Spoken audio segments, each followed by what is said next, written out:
Hello students, welcome to the channel English students. मैं हूं।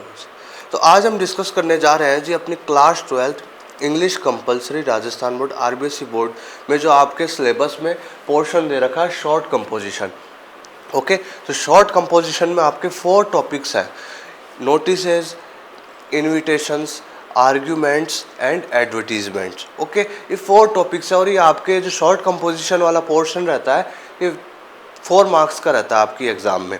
ठीक है, विद ऑप्शन आपको इन चारों में से आपको ऑप्शन मिलता है एग्ज़ाम में और आपको जो भी आपको आ रहा होता है जिसमें आपकी कमांड है वो आपको करना होता है। ठीक है, तो इस वीडियो में हम बात करेंगे आर्ग्यूमेंट्स, जो आपका टॉपिक है इस पर बात करेंगे। ठीक है, कि ये आर्ग्यूमेंट्स कैसे लिखे जाते हैं, क्या होता है, किस हिसाब से क्वेश्चन आस्क कर सकते हैं एग्ज़ाम में। ओके, तो हम शॉर्ट कंपोजिशन वाला सेक्शन स्टार्ट कर रहे हैं जी हमारी इंग्लिश कंपलसरी का। तो आप देख सकते हैं हमने जो टेक्स्ट बुक्स हैं विद इंपॉर्टेंट क्वेश्चन आंसर्स हमने कंप्लीट कर लिया। आपको प्लेलिस्ट मिल जाएगी। अगर आप नए हो तो आज ही चैनल से जुड़ जाइए। जो बच्चे जुड़े हुए हैं उनको ध्यान है, जो हमारा टारगेट है जी वो 95 प्लस मार्क्स का टारगेट है इस बार। ठीक है, तो विद माय गाइडेंस आप बहुत अच्छे मार्क्स अचीव करोगे। मैंने चैप्टर्स की डिटेल्ड समरी पढ़ाई है आपको, देन उनके इंपॉर्टेंट क्वेश्चन आंसर्स करवाए जो बोर्ड के लिए इंपॉर्टेंट है बहुत। ओके, पोइट्री हमने बहुत अच्छे से पढ़ी है, देन रेफरेंस टू कॉन्टेक्स्ट भी बात करी है मैंने, जो आपके 6 मार्क्स का पोर्शन आता है एग्जाम में।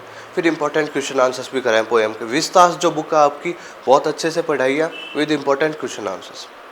ओके, अब हम शॉर्ट कंपोजिशन वाले सेक्शन पे बात करेंगे जिसमें मैं आपको आर्ग्यूमेंट्स पढ़ाऊंगा पहले, देन आपको मैं इन्विटेशंस पढ़ाऊंगा, देन आपको मैं नोटिसेस एंड एडवर्टीजमेंट। तो ये जो चारों टॉपिक है ना बहुत अच्छे से सिखाने वाला हूँ, अच्छे से समझाने वाला हूँ। नोटिसेस और एडवर्टीजमेंट वो वीडियो तो एकदम इस हिसाब से देखिएगा, उसमें मैं आपको वो 1 शॉट वीडियो होगी और डिटेल बड़ी वीडियो बनाऊंगा। ये नहीं कि आपको बस थोड़ा सा समझा दिया, एग्जाम्पल बता दिया, फॉर्मेट बता दिया, ये लो ख़त्म। मैं उसमें आपको बहुत डिटेल में बताने वाला हूँ। सारे जो टॉपिक्स है ना प्रीवियसली आस्क हो चुके हैं वो सारे करवा दूंगा। ओके, जो आने की संभावना और लिस्ट भी दे दूंगा सब, और खूब सारे 8-10 एग्जाम्पल कराने वाला हूँ। ठीक है, ओके। तो 4 मार्क्स का रहता है जी। कभी कभी देखो बेसिकली नोटिसेस और एडवर्टीजमेंट आ जाते हैं एग्जाम में, अदरवाइज कभी इन्विटेशंस और नोटिसेस आ जाते हैं, कभी एडवर्टीजमेंट एंड आर्ग्यूमेंट आ जाते हैं। समझ रहे हो? तो ये चारों जो टॉपिक है हमको शॉर्ट कंपोजिशन वाले पोर्शन में है हमारे सिलेबस में, तो ये पोर्शन हमारे 4 मार्क्स का है। तो आज के वीडियो लेक्चर में हम बात करेंगे आर्ग्यूमेंट्स पर। ओके, तो आपके टॉपिक का नाम ऐसे दे रखा है, डिस्क्रिप्शन ऑफ आर्ग्यूमेंट्स फॉर और अगेंस्ट ए टॉपिक। फॉर यानी तो होता है बेटा पक्ष में, और अगेंस्ट यानी तो आप समझते हो विपक्ष में। तो देखो डिस्क्रिप्शन ऑफ आर्ग्यूमेंट्स, डिस्क्रिप्शन होता है वर्णन करना। देखो आर्ग्यूमेंट का मीनिंग क्या होता है? तर्क वितर्क करना, वाद विवाद करना, किसी भी चीज के बारे में अपना पक्ष रखना और अपना विपक्ष रखना, तर्क देना। समझ रहे हो? तर्क वितर्क करना। कोई भी टॉपिक दे दिया जाएगा आपको, उसमें आप फॉर पक्ष में बोलोगे कुछ, किसी टॉपिक के फेवर में बोलोगे, आप फेवर में लिखना। अगेंस्ट विपक्ष में, किसी टॉपिक के अगेंस्ट में लिखना। तो ये बेसिक इंट्रोडक्शन में आपको आर्ग्यूमेंट्स का बता रहा हूँ। आर्ग्यूमेंट्स का मीनिंग होता है जी तर्क वितर्क करना, वाद विवाद करना। कोई टॉपिक दे दिया जाएगा आपको कहा जाएगा right an argument on this topic, जो भी टॉपिक का नाम। ठीक है, फिर आपको उसका पहले तो आप हेडिंग आंसर लिख के लगाओगे फॉर यानी मीनिंग होता है जी पक्ष में। इसमें आप लिखोगे इस टॉपिक के पक्ष में जो जो आपके व्यूज है ना वो लिखोगे। देन अगेंस्ट, फिर पक्ष में लिख दिया 2-3 लाइन, फिर आपको अगेंस्ट में लिखनी है 2-3 लाइन, क्योंकि 40 वर्ड्स का ही आता है ना, तो आपको अगेंस्ट में लिखना है फिर। ठीक है, अगेंस्ट में आपको उस चीज़ के विपक्ष में जो जो चीज़ें हैं ना वो लिखनी है। तो देखो किसी विषय पर, किसी टॉपिक पर तर्क वितर्क करना।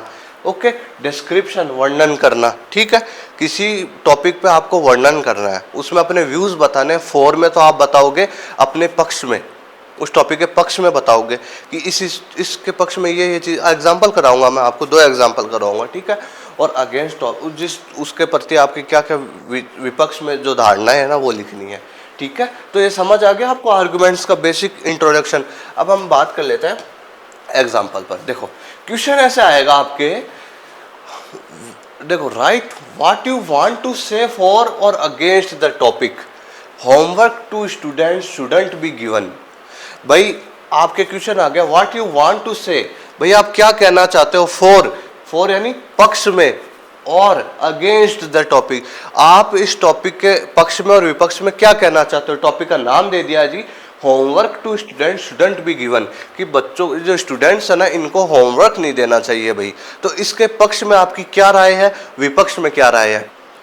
तो होमवर्क के पक्ष में और विपक्ष में आपको बात करनी है कि पक्ष में आपका क्या व्यू है और विपक्ष में आपका क्या व्यू है। तो देखो इस तरीके से आपको होमवर्क जो भी टॉपिक का नाम है वो लिख देना है बीच में, देन आपको लाइन खींच देनी है एक, ठीक है। नहीं भी खींचो तो कोई बात नहीं, टॉपिक का नाम लिख दिया सेंटर में। अब आप आंसर करेंगे। आंसर में देखो पहले आप हेडिंग डालोगे फोर यानी मैंने क्या समझाया, पक्ष में। तो पक्ष में कहेंगे पहले इसके बारे में। चलो इसमें जो जो व्यूज आ रहे हैं ना, आपके रटने की जरूरत नहीं है। जो जो व्यूज आपके माइंड में आ रहे हैं ना कि होमवर्क बच्चों को नहीं देना चाहिए, क्या क्या क्या रीजंस है कि इसके पक्ष में क्यों देना चाहिए उसके बारे में लिख दो, क्यों नहीं देना चाहिए उसके बारे में लिख दो। चलो, it is an old method in over modern world, ठीक है। देखो हम पक्ष में बात कर रहे हैं। अब ये एक ओल्ड मेथड है जी हमारे मॉडर्न वर्ल्ड में। नाउ स्कूल देखो क्यों नहीं दे, देखो अब हम पक्ष में देते हैं इसके। देखो शुडंट बी गिवन, कि बच्चों को होमवर्क नहीं देना चाहिए, इसके पक्ष में दो। अब आप तो पक्ष में क्या कह रहे हो, सुनो इस टॉपिक के पक्ष में कहना हमारे को।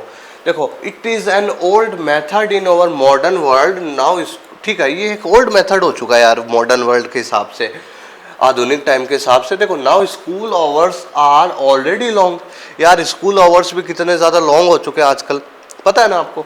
Students have a lot of work and burdens, बच्चों को आजकल इतना ज़्यादा वर्क देने लग गए हैं, स्कूल में भी इतना वर्क होता है, फिर घर पे आके भी इतना बर्डन हो जाता है पढ़ाई का। Students have a lot of works and burdens, भाई बहुत सारे काम होते हैं बच्चों को, एंड बर्डन्स, बहुत सारा भार है बच्चों पर, आप पर बहुत ज़्यादा भार है ना जी पढ़ाई का। We should develop the skills of each and every student, हमको भाई हर एक स्टूडेंट की जो स्किल्स है ना उसको डेवलप करना चाहिए, ना कि उनको होमवर्क देते रहना चाहिए। हम लोगों को बच्चों की, we should develop the skills of each and every student, हमको हर एक बच्चे की जो स्किल्स है ना उसमें क्या कौशल है उसको, स्किल्स को डेवलप करना चाहिए।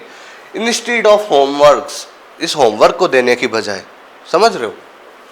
Physical development is also a important and necessary thing for their health and mind. अब होमवर्क मिलने लग जाता है बच्चों को इतना सारा, तो वो फिजिकल एक्टिविटीज़ नहीं करते हैं, सारे टाइम घर थके आ रहे तो आते हैं घर पे और फिर होमवर्क करने बैठ जाते हैं। इतने इतने सब्जेक्ट्स होते हैं तो सबका होमवर्क करने में ही टाइम निकल जाता है। क्यों होता है ना कई बार ऐसा। तो देखो फिजिकल डेवलपमेंट नहीं हो पाता है, तो physical development also important and necessary thing, भाई फिजिकल डेवलपमेंट भी बहुत इंपॉर्टेंट है, नेसेसरी थिंग, नेसेसरी आवश्यक चीज़ है किसके लिए, फॉर देयर हेल्थ, उनके स्वास्थ्य के लिए और उनके माइंड के लिए। दस इसलिए होमवर्क शुडंट बी गिवन, इसलिए होमवर्क नहीं देना चाहिए यार। तो टॉपिक के पक्ष में हमने बोल दी चीज़ें, ठीक है। अब अगेंस्ट में जाते हैं, अब टॉपिक के अगेंस्ट में, अब इसके विपक्ष में लिखते हैं। अब विपक्ष में क्या लिखोगे, टॉपिक के अगेंस्ट ही तो लिखोगे, इसमें तो मना कर रहा ना कि होमवर्क नहीं देना चाहिए, तो फोर में तो हमने लिख दिया, ठीक है। फोर में तो हमने लिख दिया कि हाँ ऐसी ऐसी स्थितियाँ। और अगेंस्ट में अब बात करते हैं, अगेंस्ट में out of 24 hours school is only 6 hours, भाई 24 घंटों में से स्कूल का टाइम तो 6 घंटे का ही तो होता है ना। 24 घंटों में से 6 घंटे स्कूल के होते हैं। Then some students waste their lot of time in many things, इस वजह से फिर बाद में जब बच्चे घर आ जाते हैं ना तो ये बच्चे अपना जो मोस्ट ऑफ द टाइम है ना वो वेस्ट कर देते हैं बहुत सारी चीज़ों में लग कर, ठीक है। इन मैनी थिंग्स, काफ़ी चीज़ें करते करते अपना टाइम वेस्ट करते रहते हैं जी। So they don't take studies seriously, और फिर वो स्टडीज़ को सीरियसली नहीं लेते हैं, कर लेंगे देखी जाएगी, ठीक है। इस वे में अब होमवर्क तो है नहीं, मौज करूँगा पूरे दिन, ये वाला वे हो जाता है उनका। देखो तो वो जब out of 24 hours school is only 6 hours, 24 घंटों में से जो स्कूल है वो तो 6 घंटों की है। तो फिर अब बाद में जो बच्चा घर आ जाता है तो फिर वो पूरा टाइम वेस्ट करता है अलग अलग चीज़ें करने में, ठीक है। So they don't take study seriously, फिर भाई वो स्टडी को, जो अपनी पढ़ाई को सीरियसली नहीं लेता है भाई, हल्के में ले लेता है, फिर एग्जाम में उसका हल्कापन सब निकल जाता है, ठीक है। दे do not open there bags after school. और अब होमवर्क नहीं मिलता ना कई बच्चों को, और तो वो फिर घर पे आने के बाद अपना बैग तक ही नहीं छूते हैं भाई। अपना मस्त कल चलेंगे, बैग सुबह स्कूल जा रहे हैं, ये लो कल जहाँ पड़ा हुआ था बैग वहीं पड़ा हुआ है, चल लेके चलते हैं, चलो ओके। ये इस तरीके से टच भी नहीं करते घर पर आके, चल आज होमवर्क नहीं मिला, बैग को रख देता है एकदम अच्छे जगह पर, चल भाई अब सुबह मिलता हूँ तेरे से, ठीक है। तो इस तरीके की धारणाएं हैं बच्चों की। देखो, दे do not open there bags after school. School के बाद तो भाई वो बच्चे बैग तक नहीं खोलते। आप में से भी कोई बच्चे होंगे जो होमवर्क मिले तो भी नहीं खोलते होंगे, बोल देंगे सर को, बहाना बना देंगे, सर कॉपी घर पे रह गई, काम तो पूरा है मेरा, कॉपी घर पे रह गई क्यों, और कि सर मेरी कॉपी, वो जो कोई बच्चा एब्सेंट होगा, सर वो मेरी कॉपी, उसका काम पेंडिंग था, उसका काम बाकी था तो वो लेके चला गया, वो आज आया नहीं, काम तो मेरा पूरा है, क्यों, कुछ बहाने बनाते हैं। अलग अलग प्रकार के बच्चे होते हैं। देखो, तो देखो टॉपिक पर आते हैं, दे do not open there bags after school, ठीक है। तो भाई स्कूल के टाइम पे यार, स्कूल के बाद तो बैग तक ओपन नहीं करते बच्चे, इसलिए 10 homework to student should be given. इसलिए होमवर्क देना चाहिए बच्चों को, जिससे वो तो एटलीस्ट घर पे जाके होमवर्क तो करें, थोड़ा दिमाग में तो घुसे कुछ करते करते। तो ये टॉपिक के 4 में। और आगे देखो, homework to student shouldn't be given. बच्चों को होमवर्क नहीं देना चाहिए, इसके पक्ष में हमने कह दिया कि भाई ओल्ड मेथड है, और बहुत मतलब स्कूल्स का टाइम भी बहुत ज़्यादा लंबे समय, लॉट ऑफ वर्क्स होते हैं बच्चों को खूब सारे, and we should develop skills develop करनी चाहिए बच्चों के अंदर इंस्टीड ऑफ होमवर्क्स की बजाय। फिजिकल डेवलपमेंट भी बहुत ज़रूरी, इंपॉर्टेंट है, नेसेसरी है, क्यों आवश्यक है, क्योंकि उनकी हेल्थ के लिए और उनके माइंड के लिए, इसलिए होमवर्क नहीं देना चाहिए। और अगेंस्ट में कहें तो देखो 24 घंटे होते हैं भाई, उसमें से 6 घंटे तो स्कूल के हो जाते हैं, तो उसमें फिर बाकी बचा हुआ टाइम बच्चे वेस्ट करते हैं अलग अलग चीज़ें करने में। So they do not take studies seriously, और फिर पढ़ाई को हल्के में ले लेते हैं। वो घर जाने के बाद बैग तक नहीं खोलते हैं अपना। 10 इसलिए होमवर्क बच्चों को देना चाहिए। तो ये हो गया, इस तरीके से आपको करना है। चलो थोड़ा समझाते हैं आपको। देखो देखो आपके आ जाए राइट आर्ग्यूमेंट, टॉपिक दे दिया आपको कोई भी मोबाइल फोन्स ऑन,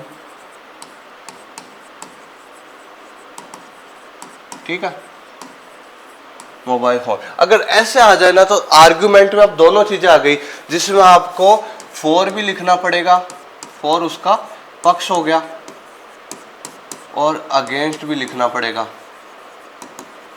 समझ गए, विपक्ष, समझ रहे हो। अगर राइट एन आर्ग्यूमेंट ऑन, इतने ऐसे फोन पर ऐसे टॉपिक दे दिया, फिर तो एन अगर आर्ग्यूमेंट दे दिया और फिर आपको बताना है, समझ गए, कि ऐसी ऐसी बात है, और ऐसे आ जाए right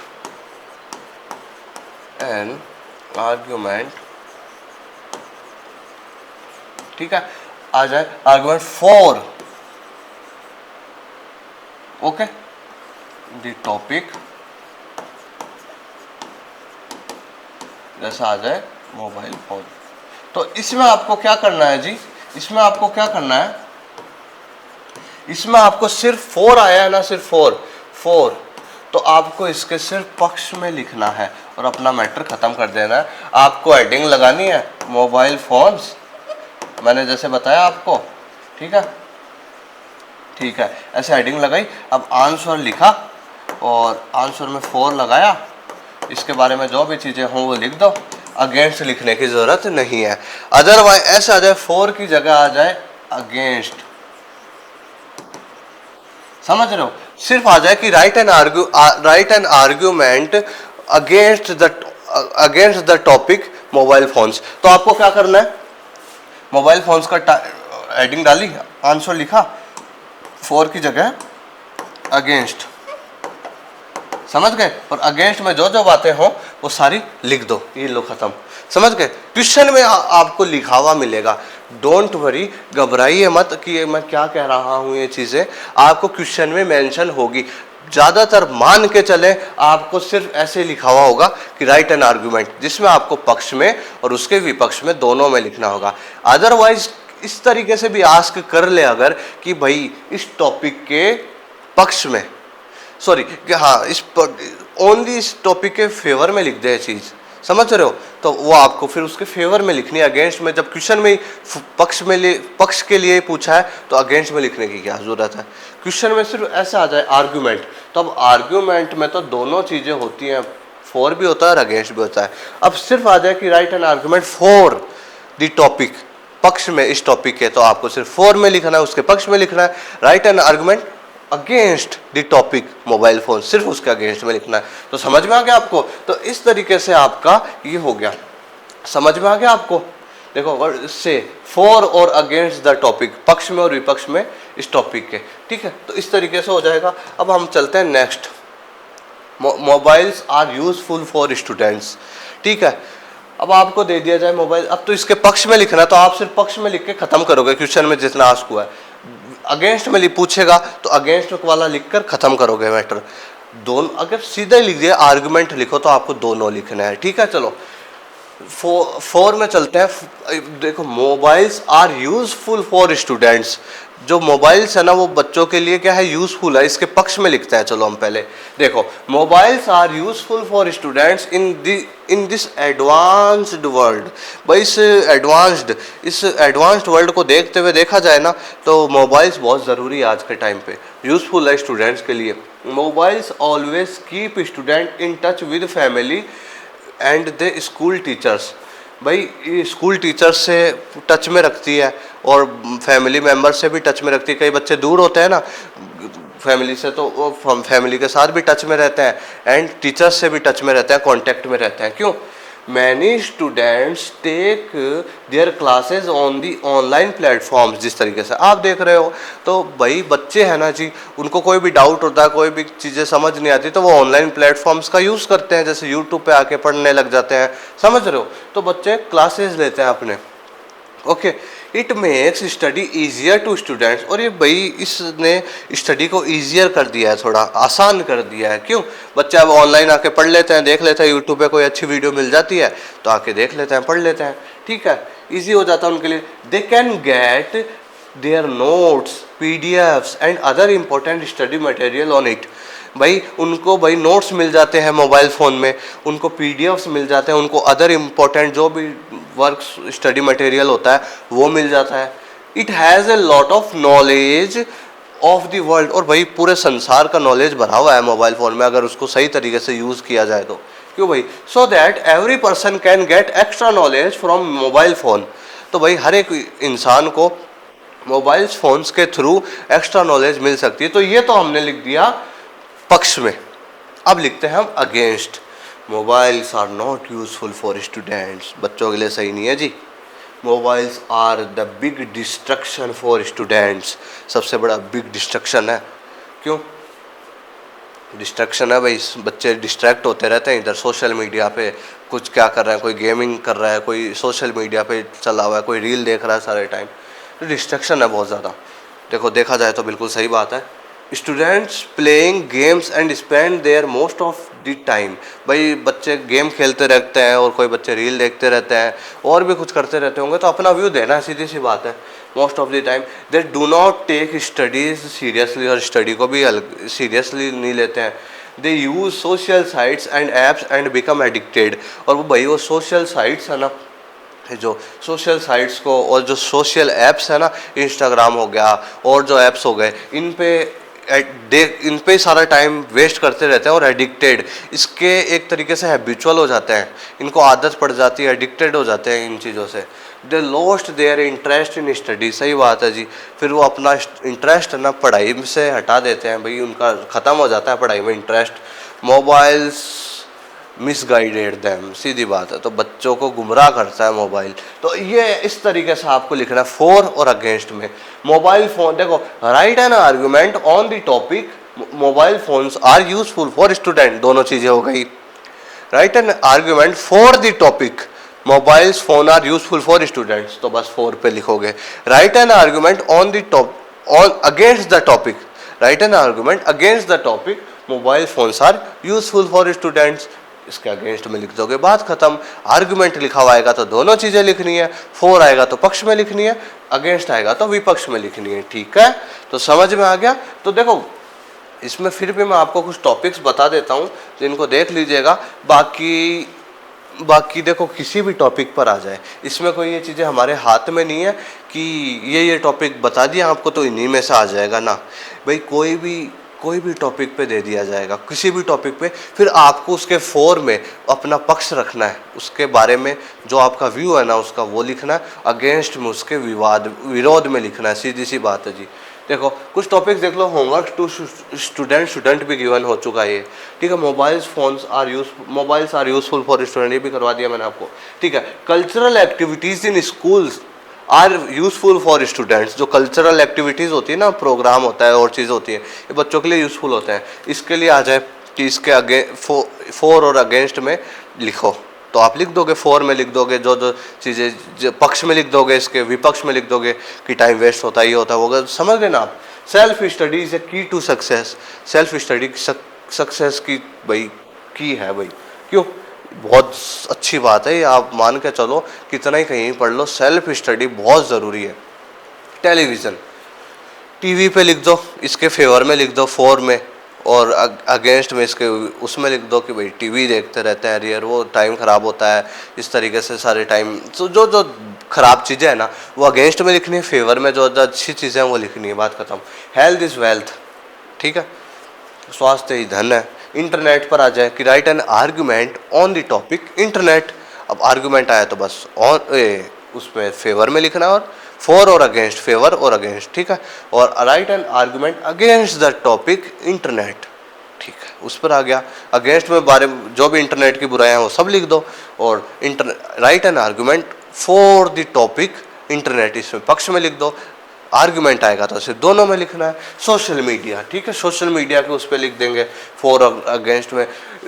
free students from heavy school bags, बच्चों को ये जो हैवी स्कूल बैग है ना आज के टाइम का, इससे फ्री करो भाई, इस पर आ जाए। स्पोर्ट्स की हेल्प इन स्टडीज़, जो स्पोर्ट्स है ना वो हेल्प करता है बच्चों की स्टडीज़ में। कमर्शलाइजेशन ऑफ एजुकेशन, शिक्षा का व्यवसायीकरण आजकल हो गया है, शिक्षा को व्यवसाय बना लिया है लोगों ने, धन कमा रहे हैं शिक्षा के जरिए। क्यों भाई? साइंस, विज्ञान, ए बून और ए बैन, वरदान या अभिशाप, वरदान या अभिशाप, बताओ भाई। तो इस तरीके से आपको कोई भी टॉपिक, देखो टॉपिक्स हैं फेमस, बाकी किसी भी टॉपिक पे दे दिया जाएगा भाई। इतने टॉपिक होते हैं, कोई हाथ में थोड़ी ना है। तो बस आर्गुमेंट्स, मेरा मेन मोटिव था आपको आर्गुमेंट समझाना कि इस तरीके से आर्गुमेंट लिखे जाते हैं, तर्क वितर्क। फॉर में उसके पक्ष में लिखा जाता है, टॉपिक के फेवर में लिखना, अगेंस्ट में टॉपिक के अगेंस्ट में लिखना, उसके विपक्ष में लिखना, ठीक है। क्वेश्चन आपको दे दिया जाएगा, ओके 40 वर्ड्स में करना होता है, और कोई बॉक्स में बंद करने की आवश्यकता नहीं होती इसको, ठीक है ना, कि बॉक्स में बंद कर दें, ठीक है। आराम से टॉपिक का नाम लिखिए, टाइटल का नाम लिखिए, आंसर में अगर आर्ग्यूमेंट पूछा है तो मैं बार बार रिपीट इस चीज़ को इसलिए कर रहा हूँ, बच्चों को कन्फ्यूजन रहता है, फिर बच्चे कई बार गलत कराते हैं एग्जाम में। आर्ग्यूमेंट लिख दिया ओनली, तो आपको फॉर और अगेंस्ट दोनों में लिखना है। फॉर लिखा है सिर्फ तो उसके पक्ष में लिखना है, अगेंस्ट लिखना आ जाए क्वेश्चन में तो उसके अगेंस्ट में लिखना है। बाकी बेसिकली ध्यान में रखिए सिर्फ आर्ग्यूमेंट ही लिखा हुआ आता है मोस्ट प्रोबेबली, मान के चले। बाकी 1-2% अगर ऐसे आ जाए तो उसके लिए भी आपको पहले से प्रिपेयर कर दूं मैं, मेरा मेन मोटिव ये है जी आपके लिए, ठीक है। ओके चलो, तो हमने बहुत अच्छे से डिस्कस कर चुके हैं आर्ग्यूमेंट्स, जो टॉपिक आपका, होप करता हूँ हर एक बच्चे को समझ आ गया होगा। जिसको भी कोई भी डाउट हो, कोई भी कन्फ्यूजन हो, कोई भी शंका हो, कुछ भी आपके क्यूरी होना जी, कमेंट सेक्शन में मुझसे आस्क कर सकते हैं आप, ठीक है। मैं ज़रूर कोशिश करूंगा आपका रिप्लाई करने का। बाकी अटेंटिवली सारे वीडियो लेक्चर्स देखा कीजिए आप, आपकी प्लेलिस्ट वेल अरेंज्ड है, अच्छे से अरेंज्ड है, अच्छे से सारी चीज़ें करवा रखी है। जो जो चीज़ें पढ़नी है सब करिए। हम सिलेबस की एंडिंग कर रहे हैं, जल्द ही सिलेबस कंप्लीट करेंगे। ओके तो समझ में आ गया होगा सभी बच्चों को। डिस्क्रिप्शन में आपको टेलीग्राम चैनल का लिंक भी मिल जाएगा, उसमें भी आप जाके ज्वाइन कर सकते हैं। डिस्कशन वाले सेक्शन में जाके आप डिस्कस कर सकते हैं। ओके जी, ठीक है। तो आपको होप करता हूँ सभी बच्चों को समझ आ गया होगा। कोई भी कन्फ्यूज़न फिर भी रह जाता है तो आप मुझसे आस्क कर लीजिएगा, ठीक। तो मैं मिलूंगा अब आपसे नेक्स्ट वीडियो लेक्चर में, बने रहिए मेरे साथ। Thank you very much.